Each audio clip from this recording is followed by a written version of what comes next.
నాకు కోరిక ఉంది, ప్రతి మగాడికి ఉండే కోరికే. నాకు ఆడపిల్ల ఉంటే బాగుండని. కానీ ఎక్కడో ఏదో భయం. ఎందుకంటారు? గేమర్దా, ఒక మనిషి వంట చేస్తున్నట్టు ఇమాజిన్ చేసుకో. ఒక మనిషి కాలు మీద కాలు వేసుకొని కాఫీ తాగుతున్నట్టు ఇమాజిన్ చేసుకో. ఓ మనిషి బట్టలు ఉతుకుతున్నట్టు, ఓ మనిషికి డబ్బులు లెక్క పెడుతున్నట్టు. దేనికి ఎవరిని ఊహించున్నారో నీకు తెలుసు, నాకు తెలుసు. అందుకే భయం.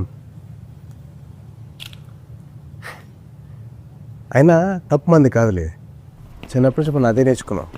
ఏడుస్తే అమ్మాయిలు ఎగురుస్తాం అని, ఆటలు ఓడిపోతే అమ్మాయిలు ఆడుతున్నాం అని, చివరికి ఉద్యోగం చేయకపోతే ఆడంగిలాగా ఇంట్లో కూర్చుంటామని.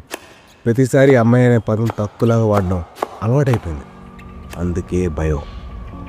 అమ్మాయిగా పుట్టడం వల్ల తను ఎంత సర్దుకుపోవాలో, ఎంత జాగ్రత్తగా ఉండాలో, ఎంత స్వేచ్ఛను కోల్పోవాలో, ఎంత ప్రూవ్ చేయాలో అనే భయం ఉంది. నేనేదో పెద్ద పెద్ద క్లైమ్స్ గురించి మాట్లాడలేదు, రోజు జరిగే చిన్న చిన్న విషయాల గురించి మాట్లాడుతున్నాను. ఆఫీస్లో, ఇంట్లో, పబ్లిక్ స్పేస్లో, ఆన్లైన్లో. అవును, మనం ఎప్పుడు మన అమ్మ, చెల్లి, అక్క గురించి, మన గర్ల్ ఫ్రెండ్ ఆర్ వైఫ్ గురించి, మనతో పనిచేసి మన కొలీగ్ గురించి అసలు ఇంత ఆలోచించలేదే. వాళ్ళు కూడా ఎవరికో కూతురులే కదా బాస్. మనకి కూతురు కావాలనేసరికి ఇంత భయం, ఇన్ని ఆలోచనలు పొడుచుకొచ్చాయా? అసలు నేను ఎందుకు ఇంత భయపడుతున్నా? ఈ భయం తగ్గాలంటే ఏం చేయాలి? నాకు తెలిసి సొల్యూషన్ చాలా సింపుల్ అబ్బా. మనం పెద్ద పెద్ద యుద్ధాలు చేయక్కర్లేదు, తొట్టలో కొట్టక్కర్లేదు.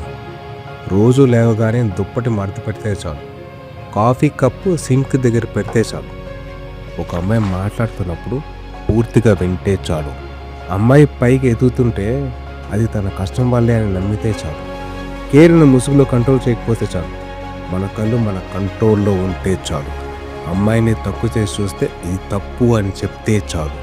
నాట్ ఆల్ మెన్ అని రాయడం కాదు, నాట్ ఆల్ మెన్ అని ప్రూవ్ చేయాలి. రాక్షసులు కొంతమంది ఉంటారు, మాట్లాడకుండా మనకెందుకు లేని దుంకునేవారు చాలా ఎక్కువ మంది ఉంటారు. మరి మనం ఏం చేయాలి? నిలబడాలి.